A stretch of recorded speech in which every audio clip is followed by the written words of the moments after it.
Okay, in this exercise, we can use Pascal's principle, which says that as long as we have an incompressible fluid, which we'll always have incompressible fluid in this class, then if you increase the pressure in one place, the increase in pressure is the same everywhere, right? So if I increase the pressure, here, it increases it the same amount here, increases it all the same amount. And we know that pressure varies with depth. So if I were to take 2 points at the same height, like here and here, then we'll call this point 1 and point 2. Then because the pressure increases the same amount, when he pushes down here on this piston, the pressure increases the same amount in both of these. That means that at the same height, they'll have the same pressure. So pressure 1 will equal pressure 2. Okay? And, pressure 2 we can find because, well, part of it, we can find, the force, right? Actually here. Pressure is force over area, right? So pressure 1 equals pressure 2 is going to be force 1 over area 1 is equal to force 2 over area 2, right? Which force 1 is the 100 newtons we're pushing. Then area 1, we're given 25 centimeters and it was a diameter, right? And they're giving it's a diameter here. So we can find area 1, it's pi r squared. Force 2, we have a force pushing down, which is just going to be the weight, right?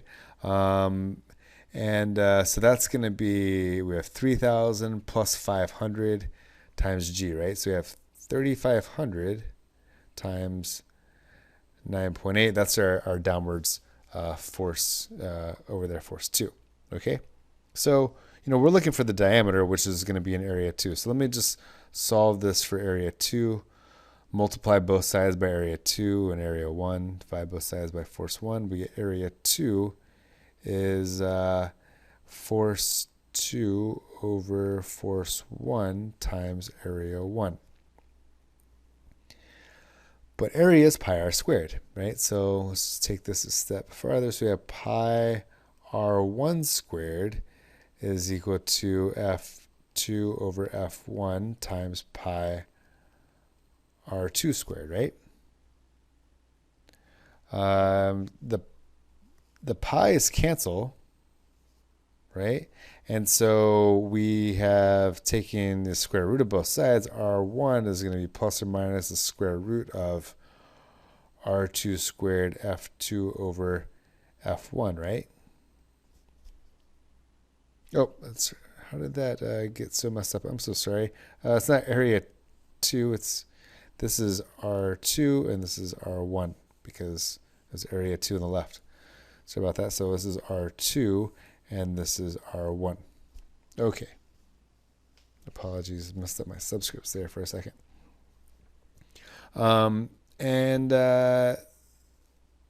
Okay, so R2 is, clearly it's going to be just positive, so I can just take the positive of this. And I can pull out, perfect squares here. So R1 squared is, square root of R1 squared is R1. And so we get R2 is equal to R1 times the square root of F2 over F1, which F2 we said is this. F1 was 100 newtons. And so we can say R2 is R1. I'll put this in meters here. So 25 centimeter diameter. That'd be a 12.5 centimeter radius. So 0.125 meters there times 3,500 times 9.8 divided by 100, right? And we get here R2 is equal to 2.32 meters. Okay? Which then, we're looking for D2, so, it's twice the radius, so that needs to be 4.64 meters. So we need to have this, this is only a 1/4 meter diameter over here, 1/4 meter diameter, and this needs to be like 4.6 meter diameter, so a lot bigger diameter. And you can think about, was actually part B to this, ask if the worker pushes down with 50 centimeters long, how much will he raise the car at the other side? You can think about this just with like the incompressibility of the fluid. If this is so big here, if this is 4.6 meters across here, and this is only 25 centimeters across here, there's only a little bit of fluid here, and there's going to be a lot of fluid there, right? So you have to get kind of the same volume. In order to get this volume, I'm going to have to go a long distance, right? So kind of a lot of height here to get a lot of, area there. You could think of it in terms of the volume that has to be done, because it's incompressible. It actually works out that way. Or what's a little bit more robust approach that you could apply to kind of other problems? We can say that the work done by the worker must be exactly the same as the work done on the car, right? So we have to have, if the worker is 1, so for part B here, the worker's 1 has to be equal to the work done on the car, right? I can get a force. This is, what we call a simple machine where I multiply a force really. So, the worker only has to push down with 100 newtons in order to lift a car. It's pretty impressive that you can lift a car that's, you're looking at this as, 3,500 times 10 is 35,000 newtons, and he only has to push, with 100 newton, right? So getting a pretty good multiple out of that. But the trade-off is that he's going to have to push through a longer distance because the work has to be the same. You can't multiply work, right? Conservation of energy. You can multiply a force, which is what a simple machine does. It multiplies a force, but we can't multiply energy or work.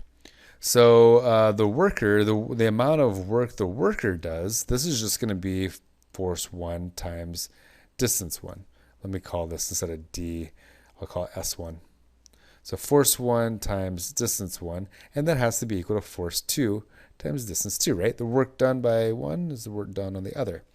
So the worker pushed with 100 newtons, a distance of 50 centimeters, so a half meter.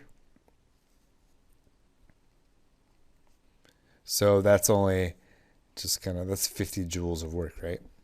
And how much work is done? Well, that's the force 2, 3,500 times 9.8 times S2. So that distance 2. And so we can see here S2, it comes out to very, very small amount. It's just 1.45, carry extra digits there. 1.4577 millimeters. So worker pushes down half a meter and it goes up like 1.5 millimeters. So you actually see it's the same multiple here.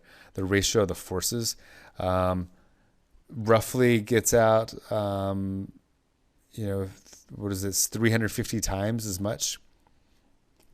He puts in 100 newtons, whatever this ratio is here, 35 times 10. It's about 350 times the force. It only goes about 1/350th of the distance. So, yeah, and that's, it works out there. So Pascal's principle, just, choose, 2 points at the same height, and the pressure will be the same at each. And then you can calculate going forward from there. So this was S2.